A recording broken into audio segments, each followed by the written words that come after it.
কোথাও যেতে মেয়েদের একটাই অবজেকশন থাকে আমার কোনো ড্রেস নেই।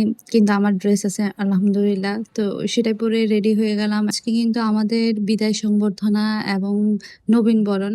নতুনদেরকে বরণ করে নিবে আর আমরা যারা আছি তাদেরকে বিদায় করে দিবে। এটা কষ্টের। খুব সুন্দর করে কলেজে ঢোকার সময় দেখছি গেটগুলো খুব সুন্দর করে সাজানো হয়েছে। কিছু ফ্লাওয়ার্স, কিছু ম্যাথমেটিক্যাল আম সাইন দিয়ে সামনে দিয়ে সাজানো হয়েছে খুব সুন্দরভাবে। এখন চলে যাচ্ছি অডিটোরিয়ামের দিকে। অডিটোরিয়ামে কিন্তু অনেক বেশি ঝামেলা।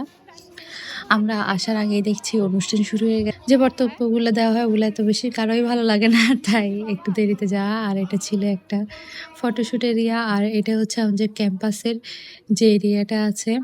আসলে আমি অনেকদিন পরে এসেছি তাই বলতে পারছি না। এই তো হাঁটতে, হাঁটতে দেখলাম যে বৃষ্টি শুরু হয়ে গেল। এটা কি কিছু ছবি তুলবো ভেবেছি। আর এদিকে আকাশটাও মন খারাপ করে ফেলেছে মনে হয়। আর এদিকে সবাই ফটোশুট করছিল। মাঝখানে একটা খাওয়া-দাওয়ার ছোট্ট একটা ব্রেক ছিল। আর এখানে ওয়েট করছিলাম নেক্সট পর্বের জন্য কখন নেক্সট টা শুরু হবে।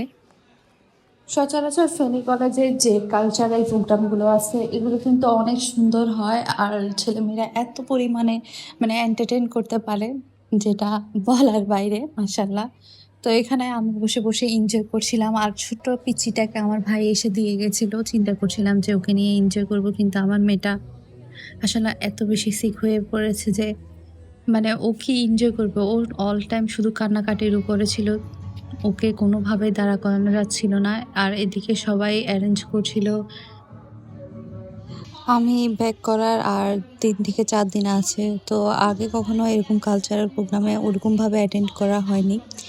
আজকে এসেছিলাম যে অ্যাটেন্ড করব অ্যান্ড দেখব সবাই এনজয় করছে। আমি আগে বেশি পরিমাণে ফেসবুক বা গ্রুপগুলোতে আমি পোস্ট দেখতাম আর ওখানে ওদেরগুলো দেখে আমার অনেক ভালো লাগতো।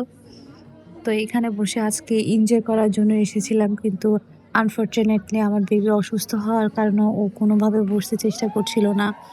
আর আমি এটা দূর থেকে অডিটোরিয়ামের বাইরে থেকে ভিডিও করছিলাম দাঁড়িয়ে, দাঁড়িয়ে। আসলে এখানে যারা ডান্স করছিল তাদের প্রত্যেকটা স্টেপ খুবই নিখুঁত এবং ওরা যে কিভাবে ম্যাচ করেছে জানি না। কারণ খুব অনেক বেশি শর্ট টাইমের মধ্যে কিন্তু এবারের ফাংশনটা অ্যারেঞ্জ হয়েছে। আমাদের প্রোগ্রাম হওয়ার কথা ছিল আরো অনেক আগে কিন্তু এটা আনফরচুনেটলি হয়নি।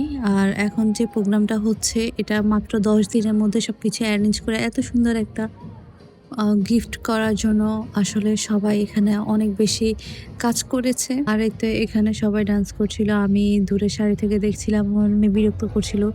তাই বাইরে বের হয়ে গেলাম। এই তো ও বসে পড়েছে। আসলে ওর মধ্যে কোনো এনার্জি ছিল না। আর আমরা অডিটোরিয়ামের বাইরে দাঁড়িয়েছিলাম। তো এখন চলে যাওয়ার পালা কারণ ও আর থাকতে চাচ্ছে না।